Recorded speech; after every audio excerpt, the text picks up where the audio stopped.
Good afternoon, everyone. Welcome to the Homeless and Hopeful, A Place to Rest panel. All healing hinges on the ability to focus on the task at hand. This panel of shelter and supportive housing professionals will talk about regional resources available to victims of interpersonal violence and other trauma, and share experiences that tell a story of how implicit bias impacted the journey of someone they were supporting. So what is implicit bias? That's what we're discussing here today at the conference. Implicit bias is a form of bias that occurs automatically and unintentionally, that nevertheless affects judgment, decisions, and behaviors. Research has shown that implicit bias can pose a barrier to recruiting and retaining a diverse workforce. The good news is that implicit bias can be mitigated with awareness and effective bias reduction strategies. We provide a few examples of these strategies that you can use to reduce implicit bias.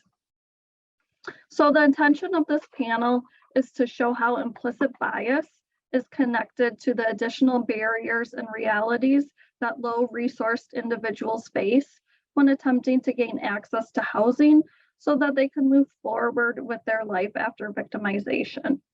We hope that the sharing today elevates the reality of the housing situation in our area to a crisis level so that people know the roadblocks victims face of attempting to secure a safe place to live. What other healing is possible if a survivor doesn't have a place to call home? It is my hope that this time of sharing experiences and expertise will create a bridge to change. So next, I will introduce myself and the panel members before we get into the questions. So my name is Holly Fisher. I'm currently a director with Family Services of Northeast Wisconsin. I've been in the field of victim advocacy for the past 13 years, and with victims of domestic violence and sexual assault. Housing is often a huge barrier for them to leave and remain safe.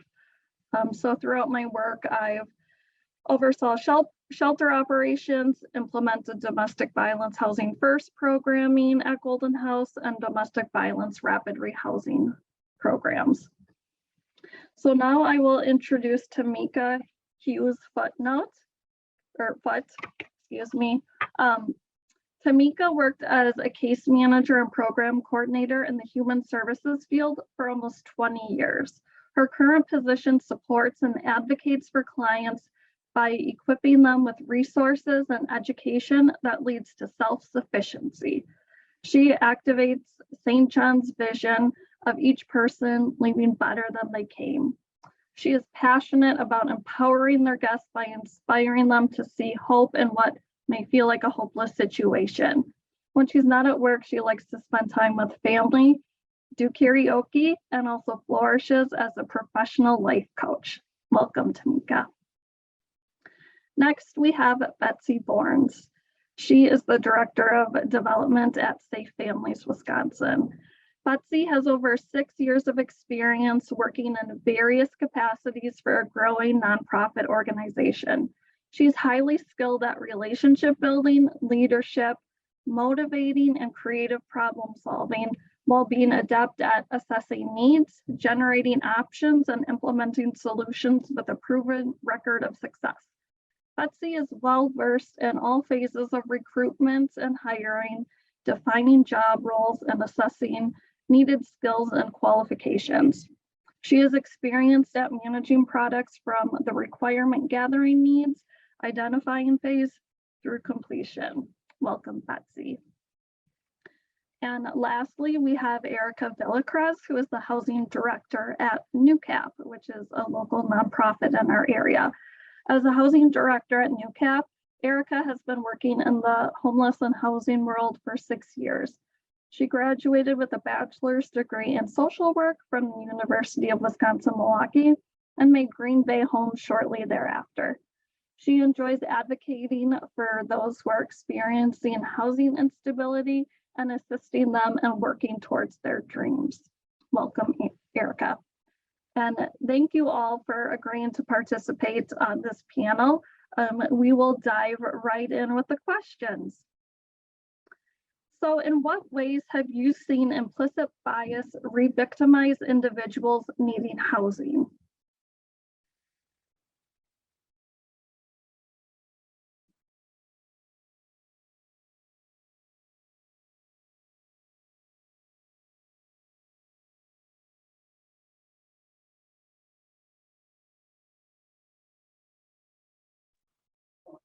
I'll jump in. Hi, everyone. I have seen lots of ways and some simple examples. I had several years experience working with Pillars in Appleton and running a program called Project Rush, Research to Understand and Solve Homelessness. And one of the things I picked up on when someone was applying for some housing opportunities was changing her first name on the application, and her first name was, I believe it was Shaniqua, but she put Shannon, and I kept saying, why are you doing this? Why are you doing this? And she said, I feel like I need to get my foot in the door, and after my meeting, they can see my first name's a little bit different, but I feel like they won't even call me if they see my name as that, because so that was a fear of hers, and that was really eye-opening for me to see that.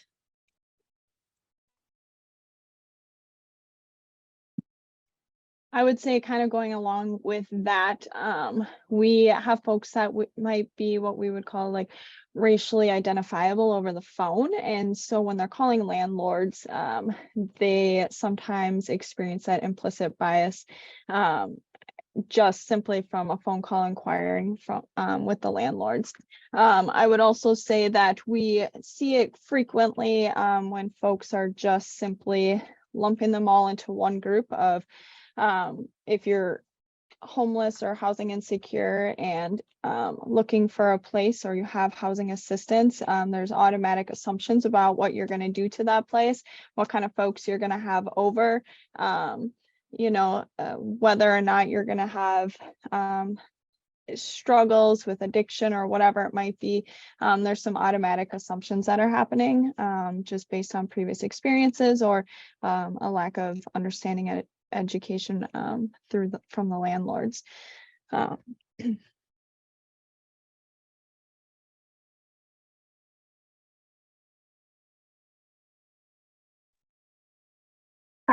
would echo what Betsy and Erica had just mentioned about the, we have a lot of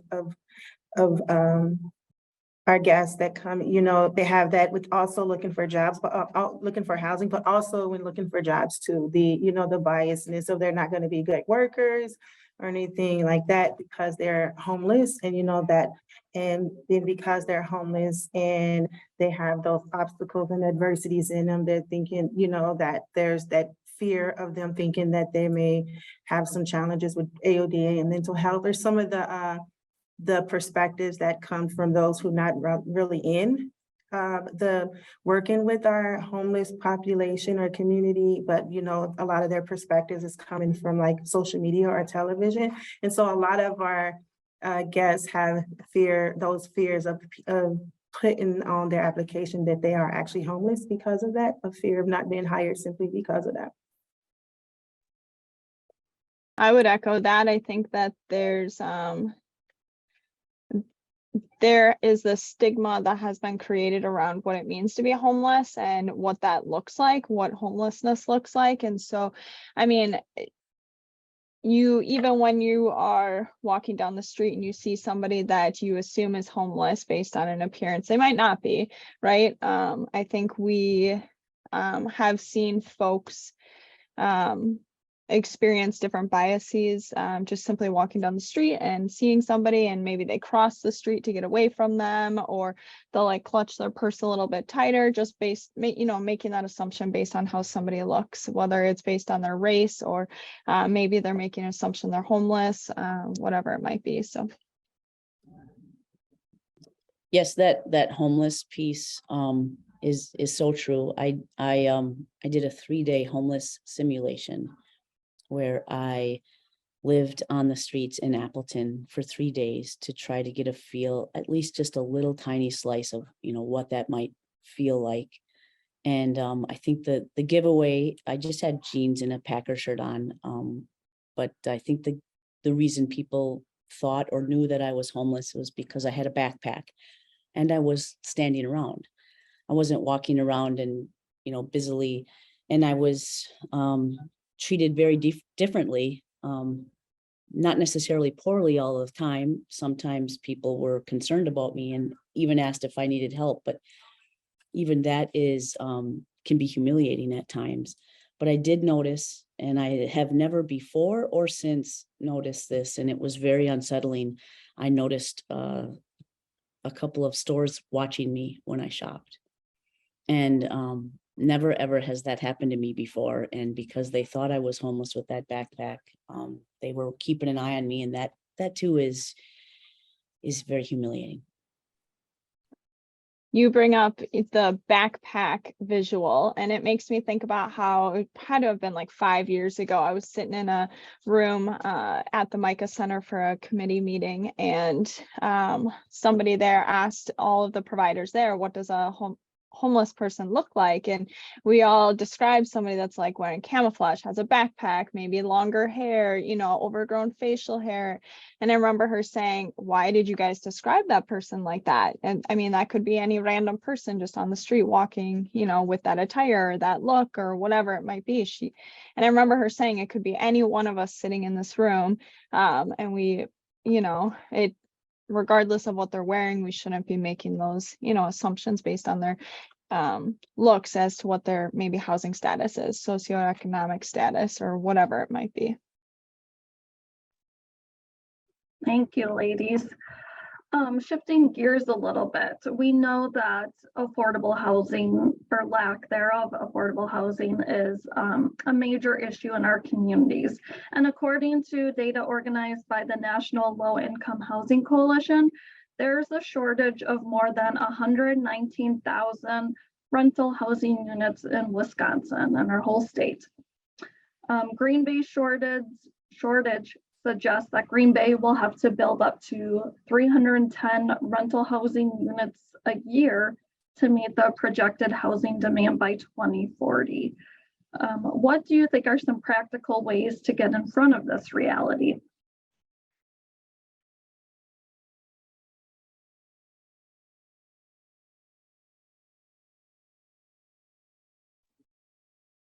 I think some of the impractical ways to get in front of it is accepting that accepting the reality of that. This is, I still see like there's from my experience, I still see that there may still be some hesitation, because like there's just the reality, there's still that lack of understanding of why it's necessary to do that. So I still feel like there's a lot of lack of understanding of just or accepting the reality of where our homeless population how it's grown in our community. And yeah, I think that that's a good start personally from my experience. It sounds like you're touching a little bit on like the need for increased education, maybe around the needs, or like when I read the numbers that Holly sent out, that's always alarming to me. And so I'm just reading that, I'm thinking, wow, I wonder how many other people don't know that this is a problem. And if we had more folks on board and more folks saying, wow, we need to fix this, perhaps, it's something we could achieve or accomplish sooner. I also was thinking about, because it specifically mentions rental housing units. And I don't know, I was just thinking about how sometimes our folks that we serve want to buy a house, and how does that play into this, and how does that change the need for more rental units, and what do we need to do to maybe change some of that perception for folks? Like the folks that we're working with sometimes don't think that buying a house is an option for them. So do we need to provide more home ownership coaching, or what are the needs around that, and how could that maybe change the current need out there?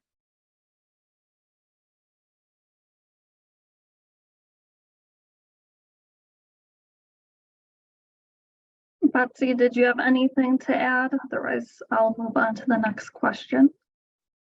My only thing that I was contemplating saying was, I did go to Seattle and several other large cities to see what kinds of things they did. I wasn't positive it was a great idea, but they put a lot of restrictions on landlords and a lot of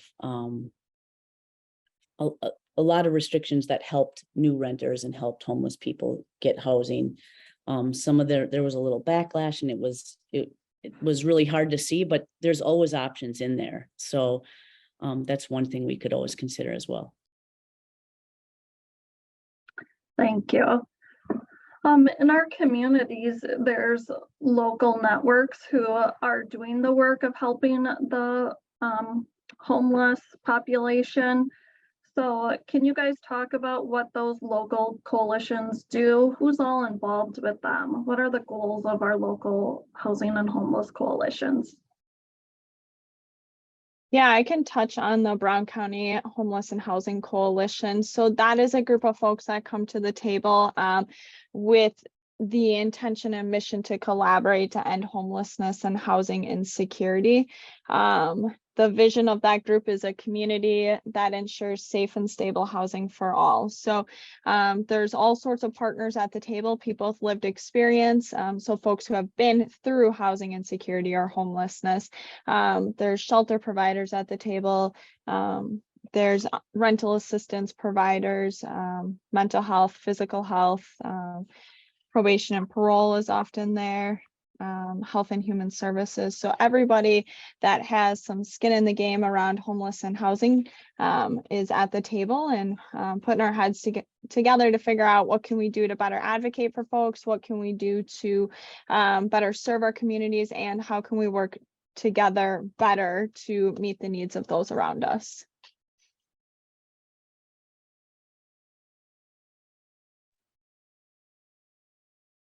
I am part of the Fox City Housing Coalition and have been for years. And that is very similar. Obviously, lots of partners, community partners coming in and reporting out, but also trying to tackle some bigger issues, some brainstorming going on. There's also a lot of subcommittees that are formed from that to try to solve different problems or come up with different solutions and then present to the group. So legal action and Levin and business leaders and landlords, and of course the shelters are all there to try to support each other, collaborate, and streamline services whenever possible. Thank you. And some things that the local coalitions do twice a year is the point in time count. Would someone be willing to share about why do we do the point in time count? What does that mean for our community? Sure, I was actually in charge of our point in time in Appleton for several years. It's mandated with the balance of state. So any community that's getting government funding from HUD has to do that point in time. It is a great way to get volunteers and community partners to work together. And it's always an eye-opening number, right, that we can report out to the news. So it's a great way to help educate the community and frankly track as well as we can in one night the number of folks who are outside or in shelters. And I'm going to kind of build off of that. So the point in time count is done nationally every January. It's the fourth Wednesday of January. And in Wisconsin, we also do it in July just because of the weather in January. It doesn't give us a maybe the full picture of the homelessness that our communities are experiencing. And so the point in time count, it is a snapshot, literally a point in time data number of this is how many people are experiencing that literal homelessness. So on the streets, in cars, in a homeless shelter that night. And so those numbers help us, one, see the need and what's happening in communities. Are the numbers going up each year, or are they going down? What kind of funding does the community need? Do we need more funding for permanent supportive housing, or do we need more funding for rapid rehousing? So it kind of dictates some of the funding piece of it. So I can say that in Wisconsin, we typically see higher numbers in July versus January. I know in Brown County over the last few years, we've seen an increase in the total number of folks that have been found on that night. And like Betsy said, it's a great opportunity for volunteers and other folks to get out there and kind of be boots on the ground, seeing what's happening and getting some of that experience. We're literally meeting folks where they're at. Being able to provide them with resources and access to services, tangible services too, like, hey, you need hygiene products, you need food, or what is it that you need? Like, we are out there trying to get their needs met and building that rapport with them that night.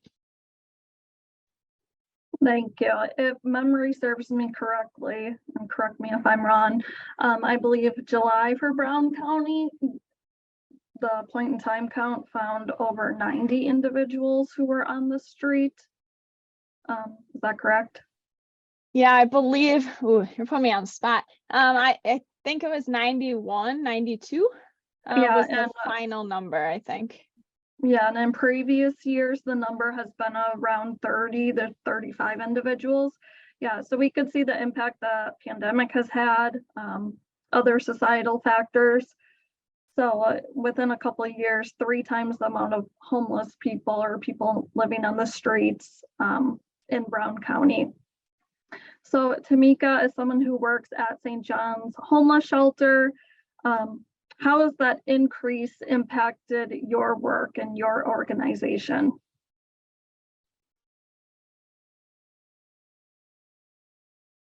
Sorry, every time I try to unmute, it's giving me a hard time. But yeah, we have seen an increase in our numbers, which also due to the pandemic and all of that, and you know, all that entailed, and seeing those numbers grow. It was a piece of like where we are now, because you know, November the 1st, when our shelter opens, we now have a women's shelter and a men's shelter. So, and because of those numbers, like this is coming at a perfect time because those numbers have grown. Like we do have significantly more women that are even coming to our resource center who are needing shelter, even, you know, in the summer, because we are a warming shelter. So like we're open between, you know, November 1st and October to April 30th. So we've seen a lot of more significant amount of people who are needing shelter in between those warmer areas, or our park across, it was not our park, it was St. John's Park. We see those numbers grow there with people standing in the park during the summertime, or just needing, maybe not needing shelter, not coming to shelter for one reason or another, maybe their mental health or anything like that, but they're still needing some of the warm items so they can be warm during the night, or still needing the food, the things so they can maintain and be safe out there while they're on the streets or while they're waiting for the shelter. So those numbers have gone up a significant amount. And also even right now, the numbers of people, ladies calling right now to see when they can do the intake for November the 1st. Thank you. And kind of related to that, the need for women to have shelter, we know that domestic violence is one of the leading causes of homelessness for women and their children. So what other issues come to mind for survivors attempting to find safe and affordable housing?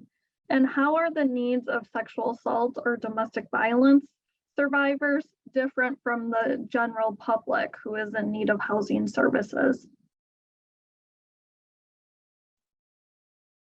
I mean, so when we work with folks that have survived domestic violence or sexual assault, two of the very forefront thoughts that they are having in those moments is concern for their physical safety and their emotional safety. And so as they're looking for units or experiencing that homelessness, that is what they are looking for. They might be wanting a unit that has, a security exterior door to the building, or perhaps they want to live in a certain part of the city because it's away from wherever that trauma occurred, and maybe where they want to live, there's more supports for them, like family or friends or whatever it might be.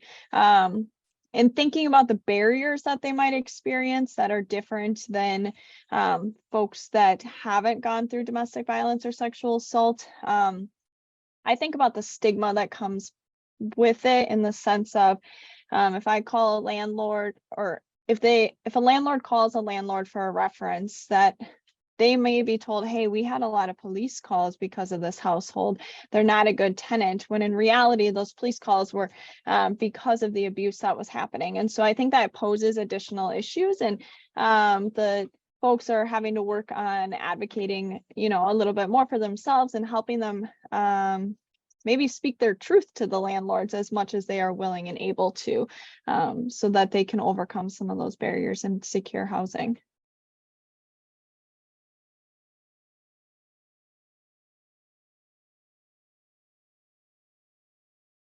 And I feel like I should add too that there's a level of like education that we have to do with community partners and landlords as we're looking for those units. What kind of, whether it's about the legal aspect of leases, and what happens if abuse occurs in that unit, and all of those kinds of things. Yeah, there's so many ways that being a victim of violence impacts housing situations. We know, for instance, many survivors have to choose between living with violence or being homeless, because as we talked about earlier, the lack of affordable housing options. And if that victim hasn't been allowed to work or doesn't have access to the finances, it's extremely difficult for that victim to leave. Additionally, the financial abuse that is part of abusive relationships. So the victim might believe their partner is paying the rent, and that has not been happening. So now they have an eviction on their record. Well, landlords see that, and that just puts up another barrier for victims trying to leave that abusive relationship and find their own place free from abuse. Any other examples, Betsy or Tamika, you guys want to share of how being a victim of violence can impact housing? Just that so often, especially women, are put in that position again and again and again. A lot of times homeless, especially women, seek housing with a gentleman, right? To have a space, at least I'll have a warm place to sleep that night. And of course, that opens up a ton of risks for abuse happening again. And we see women taking those risks so often. And it's hard to watch. They're in a tough spot. Oh, boy. Oh, can you hear me? Yeah. Okay, so yeah, I agree that with what these ladies said, and also what we see a lot of times here in the shelter is that, because of the evictions, and then even being in a homeless shelter, you may actually run into your perpetrator, and the trauma that may bring. And then also we've had, like they may have a domestic case against them from the time they stood up for themselves, and they fought back, and then when the police were called, and now they have a case against them. So there's so many different things that get in the way when they're doing that. So yeah, so it's just hard to see that the trauma keep living out in their lives, and them constantly, trying to be safe, and you're in the shelter, and then when you're in the shelter, and then there's your perpetrator right there. So the trauma that brings, and then also now you can't get a place because of the evictions that Erica talked about. And then also the moment you decide to defend yourself, and now you're locked up because now the police came out, and you both have, bruises on you or anything like that, and trying to explain that without, having that, oh, we've heard that story over and over again. And, so, the stigma around that is just, it is hard to watch our ladies go through that. Yeah, and I mean, there are policies in place to try to protect victims, like the Safe Housing Act. But then we also have different local policies that maybe cause confusion. So just thinking about in Brown County, in Green Bay, there's a nuisance order with landlords. So if you get 3 calls to your unit, the landlord could be, if you get 3 police calls to your unit, the landlord could be fined. And so that may be cause for a landlord to evict a tenant. But there is a caveat that if someone is calling because they're a victim of violence, that shouldn't count against the nuisance order. But sometimes the way it plays out in practice isn't how it's supposed to play out. So like Erica said, there's a lot of education we need to do with landlords and general community about how we can keep victims safe and keep victims housed. And so that's why it's important that victims have access to advocacy services and housing case managers who can kind of provide that wraparound approach to support victims. Do you guys want to talk a little bit about the housing supports that are available for victims in your communities?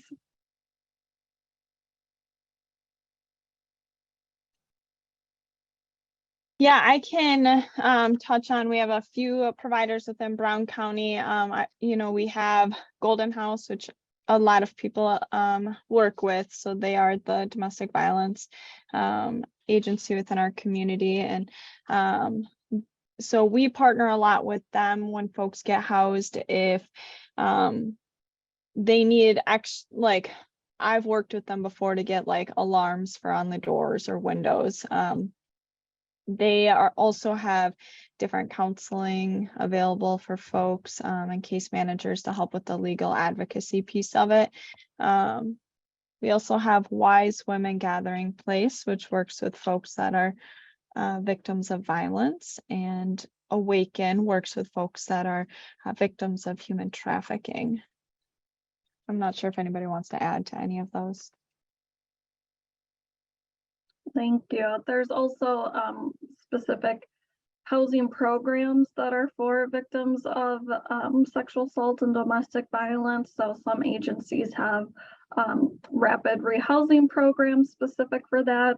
I know Family Services and NewCap has a program specific for victims of human trafficking.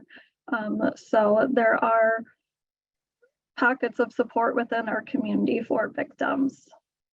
I also totally forgot to mention your program, Holly, the Sexual Assault Center. So that is my apologies. But like Holly said, there are housing programs that serve folks that are specifically the victims and survivors of different types of violence. So at NewCap, we have our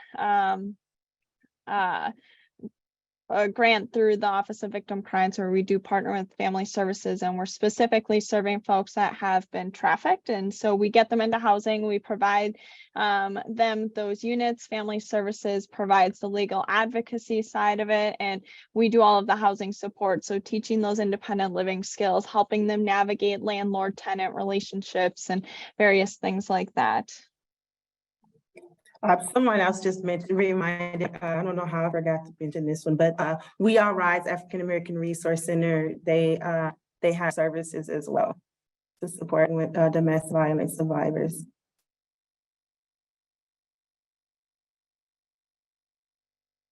Thank you. Betsy, can you touch on any housing resources in the Appleton area for victims? We have Harbor House and Christine Ann, and the sexual assault crisis hotline as well. And there may be even more. This wasn't my area of expertise, but those are the 3 that are jumping out at me. Betsy, those People of Progression, they're in Buxton and Appleton. I think that they might do support there as well. Thank you. one thing would you like people to know about individuals who might need a hand up?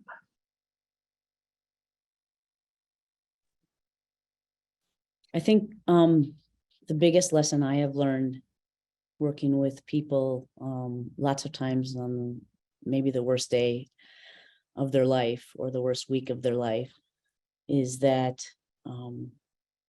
once people are homeless and a little bit stuck in that system, they start to realize how to survive where they are. And especially after a couple failed attempts, it's incredibly hard and scary for people to take that step. So when you're offering help, when you're reaching out to people, a lot of times may seem like they don't want it, or I want to be where I am, or I'm not, but really it is, it's really like I can survive where I am right now, but it is, if I try again and fail, that's going to kill me, is a mindset that I have seen that I didn't really understand before I worked in this field. So that was a huge lesson that I learned. So breaking down that barrier a little bit and getting someone into a relationship where they can trust you enough to take those steps are crucial. Yeah, I would echo that. I think one of the things that comes to mind when I think of that question is there's a documentary regarding homelessness in Milwaukee, and it's called 30 Seconds Away, Breaking the Cycle. But the whole premise is that we're all 30 seconds away or one decision away from potentially being in a situation where we need a hand up. And so I think just looking at it as these folks are humans, they are real people that have a lot going on in life, and they deserve the same access to housing. They deserve the same access to services and the same respect and dignity and everything like everything else out there as anybody else. And so just kind of looking at it from a more human side of, hey, that could be me, that could be me tomorrow, next week, whatever it might be, and just remembering that piece of it. So when I was a single mom, and I too experienced homelessness a couple of times in my life with my children, and I think that as Betsy said and Erica said, I think for me it was recognizing that our guests, they're not doing the things that we believe that are the things that's going to lead them towards self-sufficiency all the time because they don't want to, or they're lazy, or whatever that stigma may be. It is important to recognize that, as Betsy mentioned, that sometimes there's just that loss of hope. I did this so many times and it didn't work, and you're just losing that hope. And then how important, makes it even more important to establish that relationship so you can get to a point to start building that hope. Because I like the ideal of, like, majority of our guests, I don't believe they're looking for handouts. They're looking for that handout. And and you just lost so much hope when you try to get that handout, that now it appears as if you're constantly looking for a handout. Thank you, everyone. And there's some activity in the chat. People are sharing resources. Alice said that she thinks communities, counties, and states should enact laws that make it mandatory to buy or build any property that houses people or businesses have the legal enforceable obligation to provide a percentage of the sale of that property to homeless people, with substantial penalties for non-compliance. Thank you. And if you guys have questions, please put them in the chat. So can you share an effective strategy you've used helping someone who felt hopeless?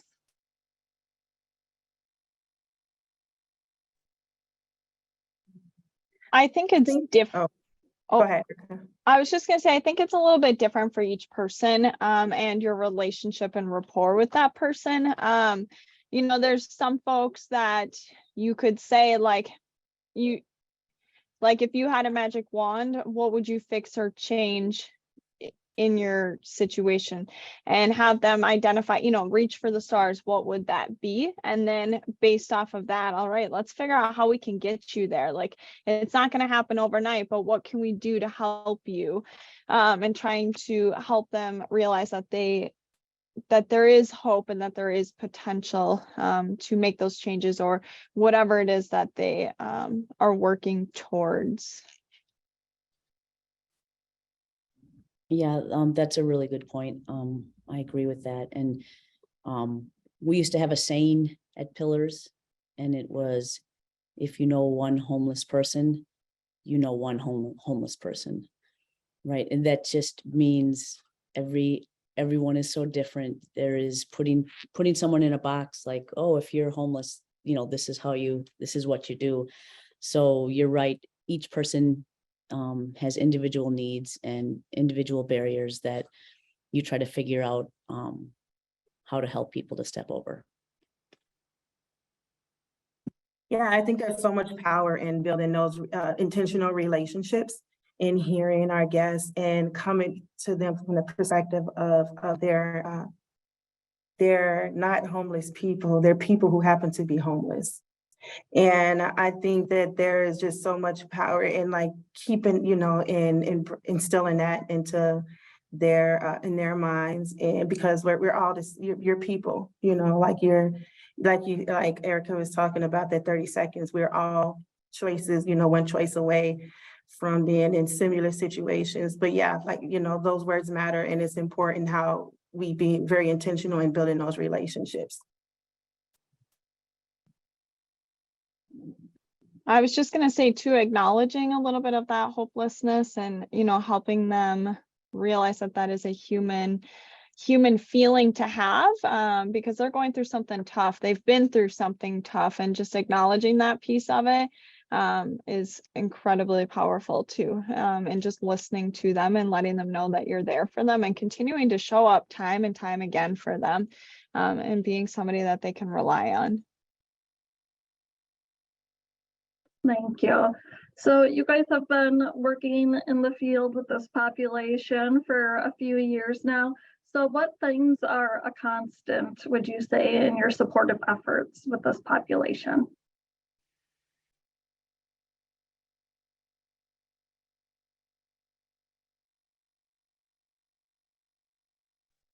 A constant for me has been the growing need. Every year it's bigger. Every year our wait lists are longer. Every year there's more people to serve. So I've probably been in this homeless sector for 8 to 10 years, and that is what I've seen every year, which is incredibly scary. Yeah, I agree with that. And then also being, I started first working with in the family shelter. And now, seeing the generational curse in homelessness and where I'm working at now, and seeing some of those guys that I used to case manage their parents, and now be seeing the children there, and also still seeing some of the parents still in that because of that, the needs are growing. So yeah, I agree and echo what that teacher said. I kind of want to add too, as well, recognizing that, like what Tamika and Betsy said, that that piece of it, but also the need for continued education around the growing issue, and continued education that, we can't expect people to improve their mental health, improve their physical health, their income, continue working on those natural supports when they're constantly focused on, where am I going to sleep tonight? How am I going to feed my kids? When am I going to shower next? All of those things, those basic needs. Where am I going to get food from? How am I going to get my kids to school? All of those things. You can't focus on anything else until you address those items. And I mean, the reality is housing is health, housing is safety, housing is, peace for folks, and it gives them that opportunity. Once they achieve that housing or get that housing, they're able to then focus on all those other things. And so I think just recognizing that there's a level of education that we need to do as a community and continue to do, so that other folks understand as well. Thank you. I love the passion from you guys. Can you speak to the number of individuals on waiting lists for shelters, on waiting lists for different housing programs? So I know a lot of the housing providers use what's called coordinated entry, where if you're in need of housing services, everyone fills out an assessment form, and it kind of ranks you based on which type of housing program you might need. And when different programs have openings, they take kind of whoever is at the top of that list. So can you talk about how many individuals are on coordinated entry lists, how many are on shelter waiting lists, if you have that information? I'm kind of putting them on the spot for this, everyone. So if we don't have this information, that's fine. I I'm don't trying have to the- I was just gonna Sorry. say, I'm trying to see what I can pull up for numbers. Would you say it's over 100 people? Absolutely, Over Yes, 200 people? yes. I can speak to, so I don't know the specific numbers of folks who are on the list right now, without running reports. But what I can speak to is how many folks, our street outreach team in Brown County are currently working with to get into shelter, to get into housing programs. And so, let me pull up those numbers. We have a staff member here at NewCap who, his name is Paul, but he leads our homeless outreach team in Brown County, and our outreach efforts. And so he does a phenomenal job with our data in that regard. So in October of 2021, he had 59 people identified as sleeping on the streets in Brown County. That was October 6th of 2021. This year on October 11th of 2022, he has 198 people identified as sleeping on the streets in Brown County. That number has more than tripled in a year's time frame. And those are all folks that are waiting to get into shelter, waiting to find housing, getting into programs and various needs or various things like that. We've seen a steady increase of numbers throughout the summer. So in July, his number was at 123. August, we saw 143, September 175, and now that 198 in October. So that is the highest number that we've seen in Brown County. And it'll be interesting to see, what the future holds in that regard, but that is a very high number for our community. Yes, thank you for that data. And I know many of the shelters, we have multiple shelters in our service areas, and they are frequently at capacity. So there's not enough to meet the need in our community. Also, real quickly, I want to touch on, there's this common misconception that a lot of the homeless individuals are coming from other areas of our state, or maybe different states, but that is not necessarily the case. These individuals are our neighbors, our coworkers, our classmates. So as you guys spoke earlier about the humanity of these individuals, and having our community rally together to provide that support, I think is important to keep in mind. So Sue had a question. Is mental illness a common theme in this population? How is that being addressed? well, I know in Appleton at the Pillars Day Resource Center, we have a counselor come in every Wednesday. We did for quite a while. And we're working on filling that again, but we also are partnering up with Partnership Health. So you can eventually have a Zoom counselor meeting. So we don't have to have people taking the bus across town to go to meetings. So we're setting that up right at the program there. So that that will be a huge help when we get that up and going, and we're close.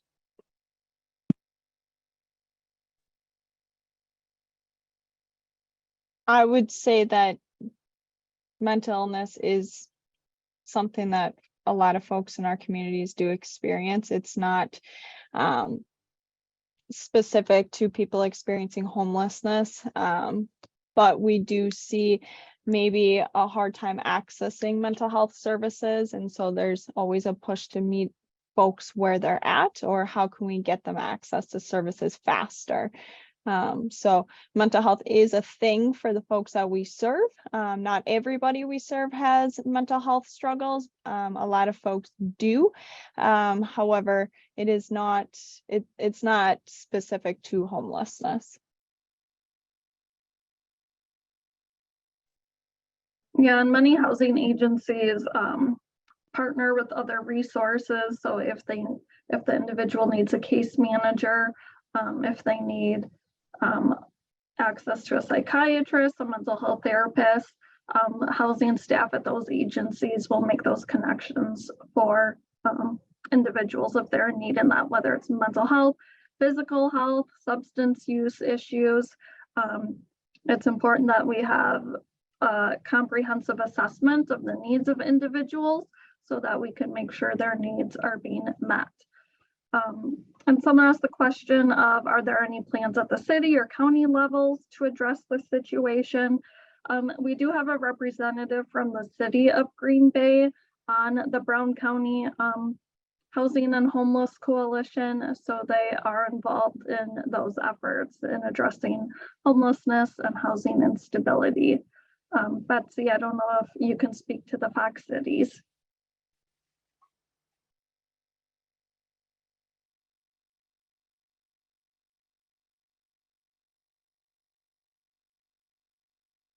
Could you repeat your question for me? Sure. Do you know if there's any city or county level involvement in the local coalition?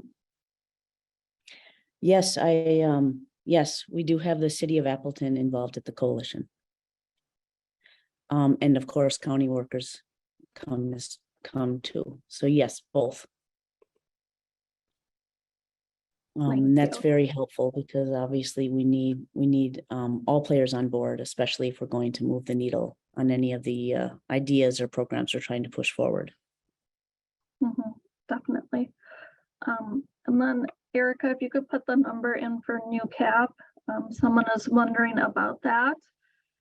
And if there are any other questions, feel free to put them in the chat. We have a few minutes left. There will be a 2-question survey that will pop up at the end of the session, so please fill that out. And we also wanted to bring your attention to a new public awareness campaign called the Be Safe campaign that was launched on October 18th. The Be Safe campaign seeks to enhance awareness of local domestic violence resources and is a joint effort of Golden House, law enforcement organizations, and the coordinated community response in Brown County to domestic violence and sexual assault. So led by community leaders and organizations, the Be Safe campaign seeks to reach domestic violence victims by offering a free local resource, an easy to remember phone number to call or click when they need help. We invite you to visit 920-212-SAFE.com for more information, or to share that number with a victim needing support. So it's 920-212-SAFE.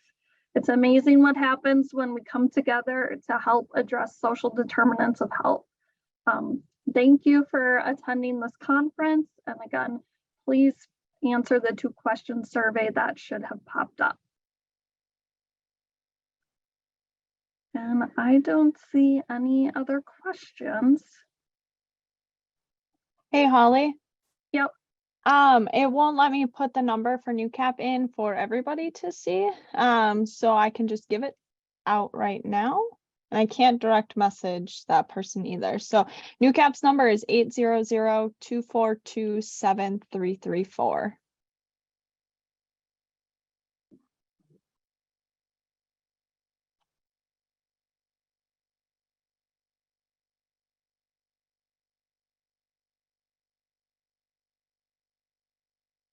All right. Well, thank you everyone for your time and have a good rest of your day.